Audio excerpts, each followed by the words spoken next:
Hello दोस्तों, नमस्कार। स्वागत है आप सभी का अपने यूट्यूब चैनल रंगीला ऑनलाइन क्लासेस में। आज के इस वीडियो में देखने वाले हैं क्लास 10th का विद्युत धारा चैप्टर, जो कि फिजिक्स बुक से है। तो चलते हैं। क्वेश्चन हमारा पहले विद्युत धारा का चैप्टर है, तो हम जानेंगे कि विद्युत धारा किसे कहते हैं। तो देखिए, विद्युत धारा किसे कहते हैं लिख चुके हैं। विद्युत धारा किसे कहते हैं, तो विद्युत आवेश के प्रवाह की दर को विद्युत धारा कहते हैं। यानी जिसमें आवेश प्रवाह हो उसको हम विद्युत धारा कहते हैं, समझे। उसके बाद है विद्युत परिपथ किसे कहते हैं।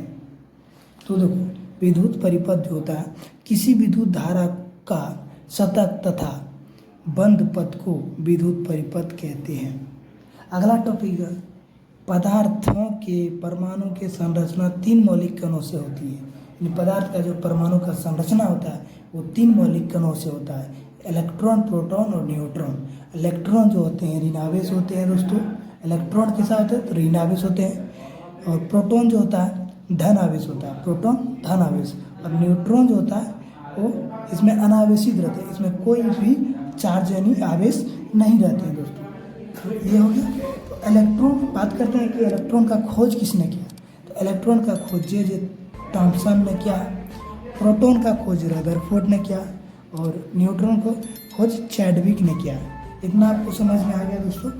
तो देखिए दोस्तों, आगे परमाणु में इलेक्ट्रॉन तथा प्रोटॉन की संख्या बराबर होता है।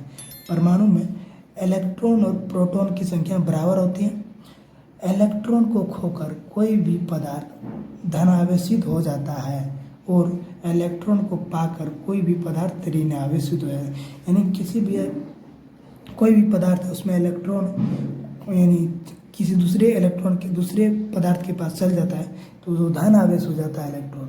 और इलेक्ट्रॉन कोई भी पदार्थ से इलेक्ट्रॉन आ जाता है तो वो ऋण आवेश हो जाता है। तो आशा करते हैं कि आप सब इतना समझ चुके हैं।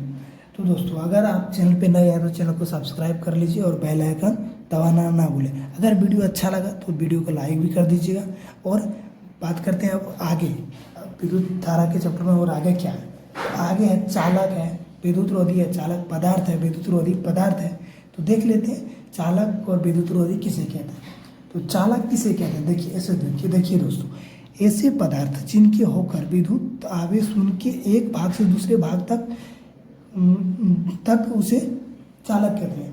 यानी ऐसे पदार्थ जिनके होकर विद्युत आवेश उनके एक भाग से दूसरे भाग तक पहुंच सके उसे हम चालक कहते हैं। यानी एक भाग ये है और एक भाग ये है चालक दोस्तों।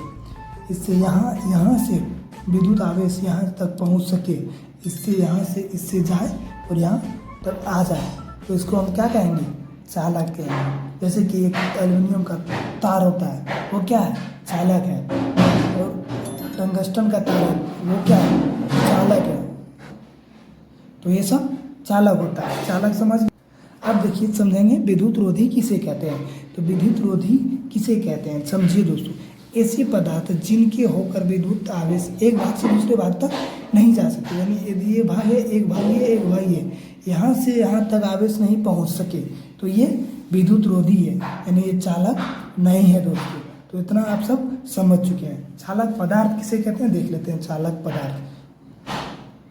पदार्थ धातु होते हैं। कैसा होते हैं, धातु तांबा, चांदी, लोहा, इस्पात या मनुष्य या जानवर के शरीर, ग्रेफाइट, अशुद्ध जल, नमी युक्त हवा, पृथ्वी आदि, ये सब चालक पदार्थ है। यानी मनुष्य का शरीर में भी चालक प्रवाह कर सकते हैं। और अशुद्ध जल यानी गंदा जल जो होते हैं उसमें भी चालक पदार्थ जो थी क्या आवेश प्रवाह कर सकते हैं दोस्तों। लोहा में भी आवेश प्रवाह कर सकते हैं और शुद्ध जल में आवेश प्रवाह नहीं करते हैं। ऑब्जेक्टिव क्वेश्चन रहेगा किसमें आवेश प्रवाह नहीं होता, उसमें रहेगा शुद्ध जल, अशुद्ध जल और दो कुछ ऑप्शन रहेगा। तो आपको लगाना है कि शुद्ध जल में आवेश प्रवाह नहीं होता है, यानी करंट नहीं लगता है दोस्तों। विद्युत रोधी पदार्थ कांच होता है, कांच में करंट नहीं लगता है।